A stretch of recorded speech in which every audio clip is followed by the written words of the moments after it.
시청자 여러분 안녕하십니까. 지금부터 저녁에 안보정론을 시작했습니다. 자, 이번 시간에는요, 그래도 뭐니 해도 말이죠, 이제 오늘 금요일인데 이 보도마다 조금씩 다르긴 다른데요, 윤 대통령의 인선 구도가 제가 보기에는 급변하고 있는 것 같습니다. 자, 어제 저녁서부터 TV조선에서부터 보도가 시작됐어요. 원점 재검토한다, 이런 얘기가 나왔는데요, 그게 사실인 것 같아요. 왜냐하면 오늘 아침에 이 조선 일보를 비롯한 조간신문을 봤더니 새로운 인물들이 또 뭐 많이 쏟아져 나오고 있네요. 자, 그럼에도 불구하고 이번 주 중으로 발표한다. 근데 이번 주 중이 뭐 오늘하고 내일밖에 없잖아요. 예. 자, 내일하고 모레는 이제 사실상 이제 주말이 되겠고, 자, 그래서 빠르면 오늘, 늦어도 내일 중으로 나올 가능성이 있지 않느냐. 그리고 이러한 저의 판단은 어디서 나오느냐? 윤 대통령이 총선 이후에 그야말로 두문불출하고 이 인적 쇄신에만 매달려왔어요. 그런데 물론 오늘이 4.19 혁명 기념일이기도 하지만 이것도 안 가도 되는 거거든요. 막말로 얘기해서 뭐 꼭 가라는 법이 없잖아요, 대통령 일정에 따라서. 근데 대통령이 아침 일찌감치 8시 반쯤에 다녀왔습니다. 요 얘기를 보면 지금 인선만큼 중요한 게 없는데 외부 일정을 총선 이후로 처음으로 가졌다. 10날 선거하고 11일 날 발표가 됐으니까 오늘이 4월 19일이잖아요. 그러니까 8일 만에 처음으로 이런 큰 일종의 이제 이거 굉장히 큰 외부 일정이잖아요. 요걸 보면 사실상 이제 마무리가 다 된 것이 아니냐. 그러니까 이번 주 중으로 발표한다라는 말이 맞을 가능성이 큰 거다. 자, 그런데요, 지금 야당에서는 벼르고 있습니다. 드디어 이재명이가 딱 어제 한밤중에 입장을 내놨어요. 이거 아니되옵니다. 경고장을 날렸습니다. 자, 이 얘기는 결국 뭐냐? 자기한테 한마디 말도 안 하고 지들 멋대로 비명계만 딱 갖다 놓잖아요. 김부겸 비명이죠. 박영선 비명이죠. 그 다음에 김한길 뭐 당연히 비명이죠. 윤석열 대통령 지금 최측근으로 지금 아주 딱 떠올라와 있잖아요. 그러니까 열이 받았어요. 그리고 여기에 명비여천가를 부르는 박지원이도 경고장을 날렸습니다. 자, 그러면서 이제 박지원이 이거 마당발이잖아요. 박지원이하고 박영선과는 오빠 동생 사이라는 건 뭐 정가에 파다하잖아요. 다 알잖아요. 그 정도로. 과거에 장관 청문회 때 싹 다 날린 콤비 플레이어가 누구냐? 박지원하고 박영선이에요. 4일 전까지 박지원하고 통화가 됐다는 겁니다. 지금은 통화도 안 되고 문자도 안 된다. 그래서 이거 제안을 받고 갈 것 같다. 제가 그랬잖아요. 제가 맨 먼저 협치, 인준 이런 거 강조하고 뭐 두 도시 이야기 옛날 찰스 디킨스 얘기 나오고 이거 보니까 이거 마음을 딱 그쳤다. 가문의 영광이죠, 솔직히 얘기해서. 예. 다 그랬는데 그럼에도 불구하고 어제 보도 나오면 저같이 간다, 가겠다는 마음을 굳혔다, 이런 설이 있고, 아니야 못 가니까 열받아서 협치 강조한 거야, 이런 설도 있는데 국어 공부 실력이 사람마다 차이가 나긴 나는 것 같아요. 자, 그래서 박지원이도 어제 TV조선 9시 뉴스에서도 박영선이가 가기로 마음을 굳힌 것 같다. 자, 그래서 박지원이도 저하고 똑같은 생각을 하고 있습니다. 자, 이러한 지금 이 냉전 구도가 다시 펼쳐지고 있고요. 그 다음에 손학규 전 이 대표가 윤 대통령에게 공개 소환을 보냈는데요. 자, 오늘 아침에는 지금 이걸 꼭 제가 보도했습니다. 어제 아침서부터 보도를 했는데 못 해드렸는데요. 한마디로 내각제 개헌을 주장하고 있어요. 예. 그래서 연정을 하라. 그러니까 쉽게 얘기해서 임기 단축하라. 이게 이 얘기나 마찬가지예요. 여기에 이상돈 전 중앙대학교 교수도 동참하고 있습니다. 자, 그 다음에 더 중요한 얘기. 결국은 이제 오래간만에요. 한 1년 지금 한 3, 4개월 됐다고 하는데, 여러분들도 기억이 김만배가 언론공장을 아시죠? 신앙님, 지금, 이 뉴스타파. 여기서 보도했지 않습니까? 신앙림이를 조정해서 언론 공작을 하려고 대선 공작이라고도 하고 언론 공작이라고도 해요. 자, 그리고 언론재단도 만들려고 그러고 신문도 좀 신문사도 인수하려고 그러고 신문사 인수해가지고 그 권순일이한테 넘겨주려 했다. 뭐 별의별 설들이 다 나왔는데 결국은 그래서 이제 언론 기자들한테 고위 간부들한테 돈을 억대 이 한겨레 신문한테는 9억 줬다는 말도 있고요. 그 다음에 중앙일보, 한국일보 고위 간부들이 다 걸려들었어요. 전부 쫓겨났죠. 자, 그런데 이거를 갖다가 오래간만에 1년여 만에 압수수색을 단행했어요. 자, 이거는 결국은 이 대장동 사건을 무마하기 위한 작전 아니겠습니까? 자, 그래서 이거는 결국 돌고 돌아서 김만배의 이런 언론 공작을 이재명이가 알았느냐 몰랐느냐 여기까지 수사가 가야 되는데, 자, 여러분들 잘 아시다시피 서해공무원 피살 사건, 그 다음에 이 탈북 그 다음에 기순한 사람들, 두 사람. 이거 보낼, 그 사건들. 통계 조작. 이게 문재인이가 정점에 있는 것, 현재 이원석 검찰총장이 한 번이라도 건드렸습니까? 그냥 감사원에서 한번 좀 와주십시오. 감사 좀 하겠습니다. 했더니 그 당시 문재인이가 노발대발 난리가 났잖아요. 불경스럽다고. 그러니까 놀래가지고요. 윤석열 정부의 이 검찰, 경찰이야 말할 것도 없고, 경찰은 수사거리도 없고, 검찰과 감사원이 찍소리도 못하고 쏙 들어갔어요. 요거에 대한 불만이요. 저한테 이제 문자 메시지 오고 이런 걸 보면, 이런 거에 대한 불만이 이번 정권 심판으로 갔다 이거예요. 그런 걸 하라고 정권을 바꿔줬는데, 윤석열 정부가 문재인의 문자 M자 근처도 못 갔다 이거죠. 예, 그래서 이거, 그런 것처럼 이 언론 공작도 결국은 이재명이가 정점에 있다라고 추정을 할 수가 있는데, 이재명 근처 가겠냐. 예, 못 갈 것이다. 이렇게 저는 단정적으로 말씀을 드리고 싶어요. 더군다나 지금 여의도가 말이죠. 파란 불로 쫙 들어있는데 가겠습니까? 아이고, 지금 이원석이 수사하는 거 지금 불만이 엄청 많잖아요. 지금. 예? 그래서 이원석이가 저는 처음에 참 좋게 봤어요. 점잖하고 말이지. 이게 검사인지 학자인지 무슨 뭐 선비인지 참 알아먹을 수 없었는데 선비 쪽에 가까웠는데 지금은 선비가 아니고 지금 이제 이 SNS에 나돌은 글들 이런 걸 보면 선비가 아니고 뭔가 꼼수가 있는 것 아니냐. 이런 비판까지 나오고 있어요. 이게 왜 이런 비판이 나왔느냐. 얼마 전에 이 박성재 법무장관 들으면서 이원석 검찰총장 그 밑에 있는 검사들 싹 다 바꿔버리겠다. 쉽게 얘기해서 이원석 라인에 있는 검사들 싹 정리하겠다. 이런 루머까지 돌았지 않습니까? 요게 장난이 아닌 것 같다. 이런 말씀을 드립니다. 자, 그래서 이제 하나씩 좀 더 자세하게 여러분들께 이제 말씀을 드리겠는데요. 자, 우선 윤석열 대통령 오늘 아침 일찌감치 신문에 말이죠. 이거를 그러니까 8시쯤에 참배를 했어요. 예. 그래서 강정의 보훈부 장관을 비롯해서 4.19 혁명 단체 관계자들 이 분화하고 헌화 분향을 마친 뒤 묵념하면서 참배를 마쳤다. 자, 이렇게 돼 있고 오늘 참배에는요. 혁명으로 지키는 자유민주주의를 더욱 발전시켜 나가겠다. 이런 입장을 내보였다고 합니다. 자, 요거는 이 정도로 하고요. 그리고 이재명이하고 조국은 오늘 요 참배에 4.19 그러니까 이 기념식에 참석을 했습니다. 예. 자, 그리고 홍익표하고 그다음에 김준우 녹색정의당 상임 대표도 기념식에 참석을 했어요. 예. 그런데 이석현은 오늘 참석을 안 했고요. 대신에 오늘 이석현 새로 비대위원장이 왔잖아요. 현충원을 찾는 걸로 돼 있고, 그리고 윤재옥 지금 권한대행은 오늘 참석은 안 했고 원외 조직위원장 간담회를 개최할 예정이라고 하고요. 이준석이도 참석을 안 했다고 합니다. 내부 일정. 보기 싫으니까 하는 거죠. 뻔한 거지. 이건 달리 설명할 필요가 있겠어요? 자, 그러면 이제 본론으로 들어가서 인사와 관련해서 말씀을 드리겠는데, 요약하면요. 우선 원점 재검토한다. 다양한 인사들로부터 인물을 추천을 받거나 아니면 특정 인사, 그러니까 이제 그 대통령실에서 검토하고 있는 인물들에 대한 의견을 물었다고 한다. 요 두 가지가 핵심입니다. 자, 그래서 이제 원점 재검토한다. 이 말이 맞는 것 같아요. 왜냐하면 지금 새롭게 느닷없이 떠오른 인물이요. 총리 후보의 오연천 전 서울대 총장이 떠올랐습니다. 그리고 지금까지는 비서실장으로 거론되어 왔던 정진석 의원이 비서실장이 아니고 한 단계 더 높은 총리로 떠올랐어요. 예. 그래서 요런 걸 보면은 원점 재검토.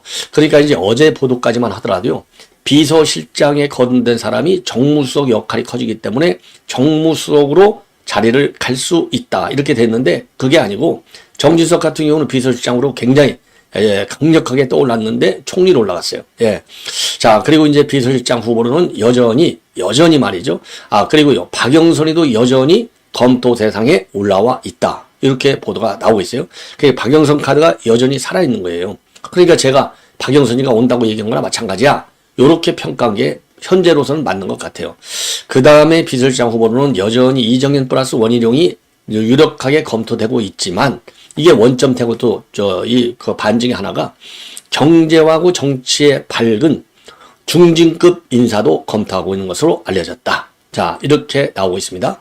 자, 그리고 정무수석에는요, 어제까지만 하더라도 비서실장의 급에서 정무수석으로 간다. 이런 말이 있었는데, 새로운 인물이 떠올랐어요. 바로 도봉에 있는 김선동 의원이 지금 떠오르고 있고요.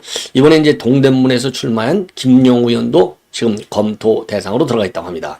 자, 김선동, 김용우도 이번에 이제 처음으로 새롭게 거론되고 있는 인물들이다. 아주 훌륭한 사람들이죠. 이 김용우는 지난 총선 때 나는 할 만큼 했어. 불출마했어. 이번에는. 그리고 21대에는 불출마했다가 이번에 동대문 장경태하고 붙었죠. 아마도. 그래서 장경태가 아니던가요?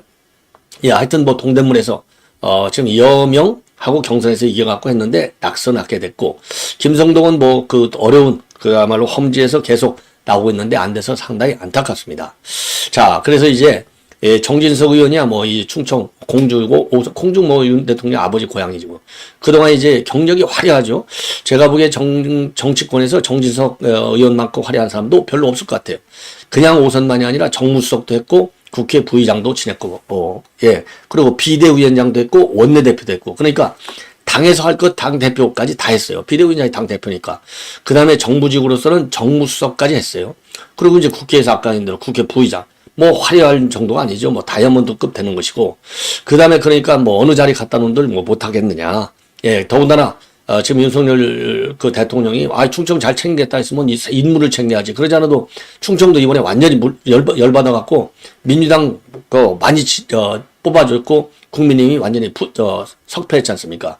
그런 정치적인 배려까지 한다면 굉장히 좋은 카드라고 볼 수 있을 것이고, 그 다음에 이제 오연천 전 서울대 총장은 행정 능력, 서울대 총장도 아주 성공적으로 잘 해왔다, 이런 평가를 받는 분이죠. 그러니까 울산대 총장으로 내려갔어요. 예. 자, 그런데 서울대 총장의 경우는 이제 뭐 장관급 인사고, 뭐 서울대 총장들이 총리한 경우가 많죠. 여러 명이죠. 여러 명. 그 최근 들어서는 이제 정운찬 총리가 지금 이명박 대통령한테 쓴소리를 했음에도 불구하고 발탁된 사례가 있는 것이죠. 자, 그렇게 되는 것이고, 예. 그리고 김한길, 박주선, 이런 이름도 여전히 살아있다. 이렇게 나오고 있는데요. 지금 대통령은요, 야권이 동의할 수 있는 인사를 발탁할 수도 있다, 이런 얘기가 나오고 있고요. 박영선은 여전히 살아있다. 예. 그런데 야권이 지금 열이 팍 받아 있어요. 뭐냐, 열받는 이유는 이제 지금 이제 협치 때문에 이제 박영선을 갖다 놓는 거 아니에요? 근데 이제 지금 야권의 공격 내용을 보면 협치 한마디로 좋아하시네. 협치를 하면 이재명과 협치해야지 박영선이하고 협치해? 웃기지도 않아. 딱 요런 비아냥과 비판, 강력한 비토 발언이 나오고 있어요. 예. 박지원이도 마찬가지. 박지원 같은 경우는 이거는 야권 파괴 공작이야. 엄청 세게 반박을 하고 나섰고, 자, 그리고 또 이 박영선 같은 경우는 우리 여권 내부에서도 어마어마하게 반발. 저도 반대하잖아요. 아니, 박근혜 전 대통령이 타락에 맨 앞장서서 난리를 친 인간이 바로 박영선입니다. 이런 인간이 그래. 제가 항상 얘기하잖아요. 정청래 10가지 중에서 100가지 중에서 제가 99가지는 저하고 의견이 다른데 한 가지 같다고 제가 했잖아요. 뭐냐? 정청래가 박지원이 복당할 때 제일 끝까지 반대했잖아요. 근데 이제 정청래 지도 공천을 받아야 되니까 이재명한테 찍히면 안 되니까 막판에 꼬리 팍 내렸죠. 이게 지 주가 올리려고 반대를 세게 한 거예요. 정말로 끝까지 반대를 한 게 아니에요. 그게 다 정치 수작이잖아요. 자, 그런데 그 당시 정청래가 뭐라고 하면서 반대를 했느냐? 한 번 배신자는 영원한 배신자의 피가 사지지 않는다. 딱 그거거든요. 박영선이 그 얼마나 독설갑니까? 박영선이 입 열면 이현주는 저리 갈아요. 추미애 저리 갈아야. 박영선이 나오면 이거 망합니다. 박영선 만약 총리시킨다? 제가 보기에 말이죠. 총리시키면요. 아까도 얘기했잖아요. 현 정권의 심판 요인이 여러 가지가 있지만, 뭐 물가다, 뭐 여러 가지 원인이 있지만, 그리고 윤 대통령이 막 잘못했다 이런 얘기지만, 검찰발 뉴스 때문에 윤 대통령은 대통령이 됐고, 검찰발 뉴스 때문에 이번에 또 실패하는데 크게 원인이 됐다. 왜? 문정권의 실세를 털어야 되는데 하나도 현 검찰에 털은 게 거의 없잖아요. 예. 한마디로 얘기해서. 그러니까 더 열받은 거예요. 그런데 그런 것처럼 지금 박영선을 갖다 놓고 총리를 해서 2022년도 지방선을 간다? 지금 여권 분란 가시죠. 아니, 윤 대통령의 최측근인 권성동 마저도 당의 정체성을 무시하는 거야. 그리고 지금 윤 대통령 하에서 총리선로 거론되고 있는 5선의 권영세도 이거 깊이 생각해 봐야 돼. 여권 내부의 반응도 생각해 봐야 돼. 이 정도면요. 그 사람들이 현역 배지 달고 있고 윤 대통령의 각별한 공식적인 관계가 있잖아요. 국회의원 대 대통령. 이러니까 말을 그렇게 점잖게 한 것이지. 저도 지금 제가 들리는 얘기 여기 방송에 안 해요. 저도 굉장히 이거 순화시켜서 얘기합니다. 박영선이 오면요. 협치가 아니라, 우선 되지도 않아. 박영선이가 만약 총리 된다? 그럼 본전이라도 건져. 그럼 윤 대통령 생각 반이라도 집행할 수 있으니까요. 되지도 않아요. 되지도 않으면서 이제는 현 정권의 색깔론으로 들어가는 겁니다. 현 정부가 이거 보수 정부 맞아? 2022년도 지방선거 그러지 않아도 이렇게 되면 참패한다. 여권 안에서 나오잖아요. 제가 보기에도 그래요. 제가 보기에도. 예. 미안한 얘기지만. 그러면 더 날아간다. 예. 그러면 정말 큰일 난다. 이렇게 말씀을 드리고 싶고, 요 내용을 보면은요. 자, 이거 딱 더 이상 이건 뭐 설명이 필요 없어요. 이게 어제 밤에 이재명이가 내놓은 입장문이 되겠습니다. 이거 8시간이라고 써 있잖아요. 새벽 1, 2시경에 올린 글이에요, 이게. 자, 말이 필요 없어요. 이거 백문이 불여일견 협치를 빙자한. 이게 박영선이, 김한길이, 김부겸 협치 빙자예요. 협공, 농락, 민주당이 어리석지 않습니다. 이거 무지하게 센 말입니다. 예, 무지하게 센 강한 비토예요. 협치를 빙자한 협공에 농락당할 만큼 민주당이 어리석지 않다. 협치, 빙자, 협공, 농락, 어리석다. 5개 키워드가 핵심 중에 핵심이다. 이 말 한마디로요. 대단히 미안하지만 윤석열 대통령은 박영선 이 카드는 접으셔야 된다. 이거 다 신문에 더 나오면요. 이거 시키지도 못하면서 결론적으로 지금 민주당이 어제 양곡법 비롯해가지고 그동안에 잘 안 된 거 한순간에 5개 딱 통과시켜버렸잖아요. 박맹이 계속 투는 거 여러분들 뉴스 보셨죠? 예. 그리고 5월 2일날 최상병 이거 따다닥 친다는 거 아니에요. 지금 그러니까 힘이 얼마나 무섭다는 것을 보여주는 거예요. 자, 이런데 시키지도 결과론적으로 박영수 나오면 어차피 이거 비토 딱 되는 건 뻔하잖아요. 왜? 첫 총리인데 말로만 비토 시킨다고 그러고 비토 안 시키면 민주당 지지들 개딸들이 가만히 있겠습니까? 개딸들이 가만 못 있어요. 그럼 결과론적으로 제가 보기에는 저한테 점치라고 하면 절대 안 돼. 안 되면서 계속 약 올리는 거예요. 그래도 박영선 카드는 제가 그랬잖아요. 권성동이 한 말 중에서 제가 최고 마음에 드는 말이 그거예요. 메시지 관리 똑똑해라. 제가 얘기한 거하고 똑같아. 저는 그래서 이거 감찰하라고 그랬잖아요. 누가 이거 언론에 샜는지. 예. 그 언론에 샌 것도 또 뭐, 한번 반응 떠봐. 이렇게 해서 또 할 수도 있겠죠. 예. 그 정도로 이 박영선의 비읍자도 나오게 하지 말라. 예. 뭐, 김한길이 어차피 오랫동안 우리 대선 때부터 했고, 예. 대선 때 박영선이가 뭐 도와준 거 있어요? 대선 때 박영선보다 총리 갈 만한 훨씬 더 앞장선 인물들이 수두룩 박죽하다. 저는 그렇게 생각이 들어요. 그래서 이거는 악수도 정도도 아니고 이거는 큰일 날 일이다. 이렇게 말씀을 드리고 싶어요. 예. 자, 그래서 이 정도로 이제 요거는 말씀을 드리고 그 다음에 말이죠. 이 손학규 대표의 입장문이 되겠죠. 윤석열 대통령한테 보내는 공개 편지 형식의 내용으로 되어 있는데 이게 어제 말이죠. 중앙일보의 칼럼으로 게재가 됐습니다. 한마디로 얘기해서요. 내각제 개헌을 공론화하라. 그래서 거기로 가기 위해서는 결국은 연립정부를 구성해야 될 것이 아니냐. 그리고 개헌을 추진해야 된다. 개헌. 자, 그래서 개헌 추진 기구를 하나 만들어 달라. 예. 요러한 요청을 하고 나왔어요. 예. 자, 그래서 대통령에겐 민주주의에 대한 확고한 신념이 가장 중요한 에너지다. 검찰의 권위주의적 상명하복 문화에서 벗어나 민주주의 시대 정신으로 재무장하시고 스스로 개혁하시면 어떠한 난관도 능히 이겨낼 수 있다. 대통령의 건승을 빈다. 이렇게 덕담을 했어요. 자, 그래서 지금 손학규 지금 고문인데 동아시아 미래재단의 상위 고문으로 되어 있잖아요. 그래서 윤 대통령한테 내각제 개헌을 하기 위해 하고 개헌을 추진하기 위해서 기구를 하나 만들고 그리고 야당하고의 협치는 연정 수준으로 하라. 예, 그리고 연립정부를 구성하라. 이렇게 핵심이 되어 있습니다. 자, 그러면서요. 민주주의를 깊이 성찰하고 대통령 자신부터 개혁해야 된다. 현대 국가는 대의제 민주주의다. 의회는 국정이 가장 중요한 파트너이고 권력을 야당과 공유해야 되고 이제는 연정 수준으로 야당과 협조해야 한다. 그래서 연정 차원의 협치를 강조하고 있어요. 그리고 협상 파트너인 이재명 대표와 만나셔야 하고 법률적 문제는 삽입부에 맡기고 즉각 회동을 촉구하고 나섰습니다. 자, 그래서 지금 이제 이거 뭐 내각제가 심심하면 한 번씩 튀어나오잖아요. 근데 저는 내각제를 저는 아주 본질적으로 싫어해요. 예. 그리고 이상돈 교수도요. 우선 윤 대통령 3년 자녀 임기 동안에 아무것도 할 수 없는 처지가 됐는데 본인의 임기를 일부 단축하더라도 대통령은 외교만 맡고 국정은 내각이 하는 내각제 개헌을 하는 수밖에 없을 것이다. 그러면서요, 내각제 개헌은 이번에 당선된 의원들의 4년 임기를 부칙을 통해서 보장해줘야만 가능할 것이고, 대통령 선거와 지방선거를 함께하는 형식으로 대통령 임기를 단축하는 것도 한 방안이 될 것이다. 별로 좋지 않은 불쾌한 뉴스들이 되겠습니다. 자, 이번에는 마지막으로 이제 이 김만배가 말이죠. 지금 이거 언론인 리스트가 있다, 이런 얘기까지 나온 바 있어요. 자, 근데 이제 언론인 일반 기자들까지도 뭐 수십 명, 그래서 뭐 골프 칠 때 수십만에서 수백만 원씩 끼워줬다, 이런 보도가 있는데, 그런 것은 이제 기본 보도고요.